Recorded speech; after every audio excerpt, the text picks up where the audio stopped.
Carolina nasceu em uma pequena cidade do interior, filha de uma mulher simples que sempre a amou intensamente, mas rejeitada por um pai severo que nunca aceitou sua existência. Desde pequena, sentia o peso do desprezo, carregando feridas invisíveis que moldaram sua baixa autoestima. Aos 14 anos, começou a trabalhar em pequenos serviços, sempre com a determinação de mudar sua história.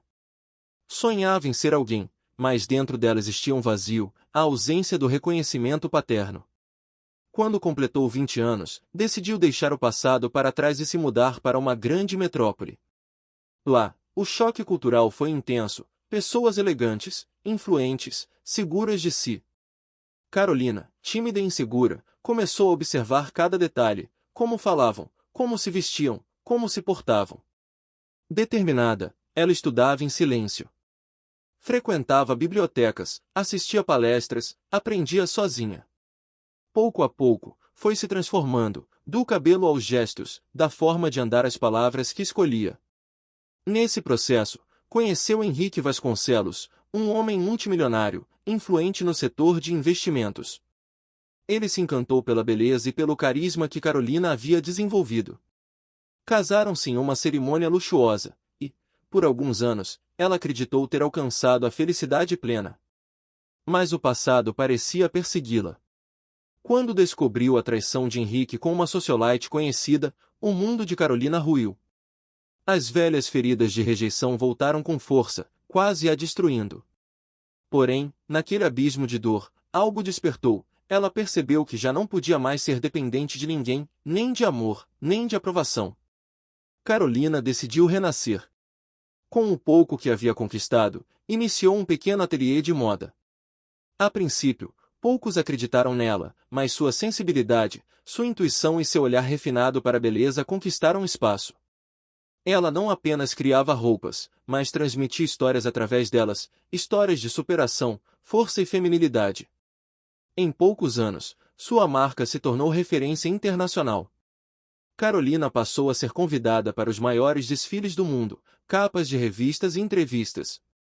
A menina desprezada pelo pai agora era uma bilionária do setor da moda, dona da própria vida, respeitada e admirada.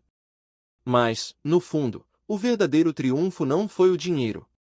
Foi olhar para o espelho e, finalmente, ver uma mulher completa, não porque o mundo a reconhecia, mas porque ela mesma aprendeu a se amar.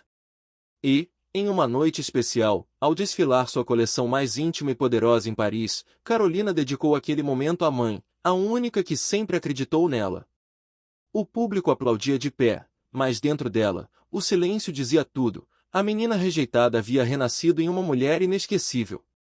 Carolina, agora reconhecida mundialmente, havia alcançado tudo que sempre sonhou: sucesso, respeito, independência e riqueza. Seu nome estava gravado nas passarelas de Paris, Milão e Nova York. Mas, no silêncio de sua cobertura luxuosa em Manhattan, ainda existia um vazio que o brilho das câmeras não preenchia. Um dia, recebeu uma carta inesperada. Era de uma advogada de sua cidade natal, informando que seu pai, aquele homem que a rejeitara a vida inteira, havia falecido. No testamento, deixará para ela uma pequena propriedade rural, algo simbólico, mas acompanhado de uma carta escrita de próprio punho. Nela, o pai confessava o arrependimento, disse que não soubera lidar com o orgulho, que a rejeitou não por falta de amor, mas por medo de enfrentar a sociedade da época. Revelava ainda um segredo: Carolina tinha um meio-irmão, fruto de outro relacionamento, que vivia na mesma cidade. Essa revelação mexeu com ela. Pela primeira vez, sentiu-se tentada a voltar às raízes e encarar de frente a história que havia tentado enterrar. Enquanto isso, no mundo da moda, sua ascensão incomodava. Grandes concorrentes tentavam derrubá-la, jornalistas buscavam escândalos e até o próprio ex-marido Henrique ressurgia, agora falido, tentando se aproximar com falsas intenções de reconciliação. Carolina, mais madura, já não era a mulher vulnerável que um dia caiu em armadilhas. Mas percebeu que, quanto mais alto se subia, maiores eram os inimigos escondidos nas sombras. No meio dessa turbulência, conheceu Miguel Duarte, um filantropo que atuava em projetos sociais ligados à moda sustentável. Diferente de Henrique, Miguel não se encantava apenas com sua beleza ou status, mas enxergava sua alma ferida e sua força de reconstrução. Carolina, desconfiada, resistiu ao início, mas aos poucos, Miguel tornou-se alguém que a lembrava de valores simples, confiança, parceria, amor genuíno. A escolha decisiva. Carolina então se viu diante de duas batalhas. Encerrar de vez o ciclo do passado, encarando a cidade natal, o irmão desconhecido e a herança emocional deixada pelo pai. Consolidar seu império, enfrentando inimigos que tentavam manchar sua reputação, inclusive Henrique, que ameaçava expor segredos do casamento para destruir sua imagem. O clímax dessa nova fase acontece quando Carolina retorna à sua cidade de origem, encontra o irmão pela primeira vez e descobre nele não um rival, mas alguém que também carregava feridas do mesmo homem. Juntos, eles encontram uma forma de curar uma história marcada por rejeição. Com essa reconciliação e ao lado de Miguel, Carolina decide criar uma fundação voltada para mulheres rejeitadas, abusadas ou marcadas por traumas familiares, dando a elas oportunidades no setor da moda e nos negócios. Seu império, que antes era apenas luxo, agora se tornava também um legado de transformação social. Assim, a menina que um dia foi desprezada pelo pai e traída pelo marido se tornava não só uma bilionária, mas um símbolo de superação e força feminina no mundo inteiro. A cobertura em Manhattan estava silenciosa naquela noite. O som distante da cidade parecia não alcançar Carolina, que, sozinha na sala, encarava o envelope aberto sobre a mesa de vidro. Era a carta do advogado de sua cidade natal. Seu pai estava morto.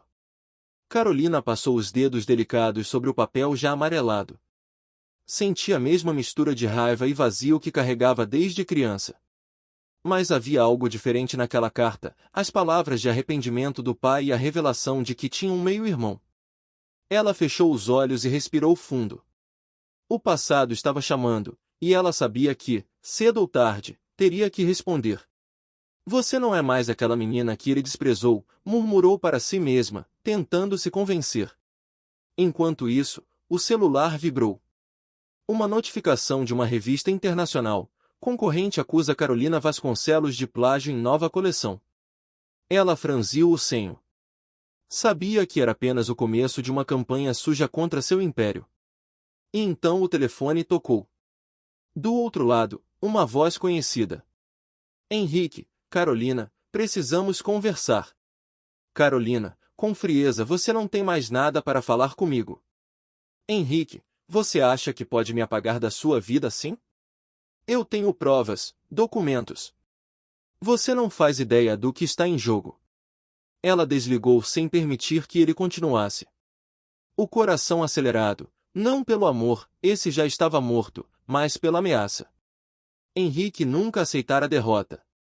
No dia seguinte, em um evento beneficente em Nova York, Carolina foi apresentada a Miguel Duarte, um empresário de olhar sereno e sorriso sincero.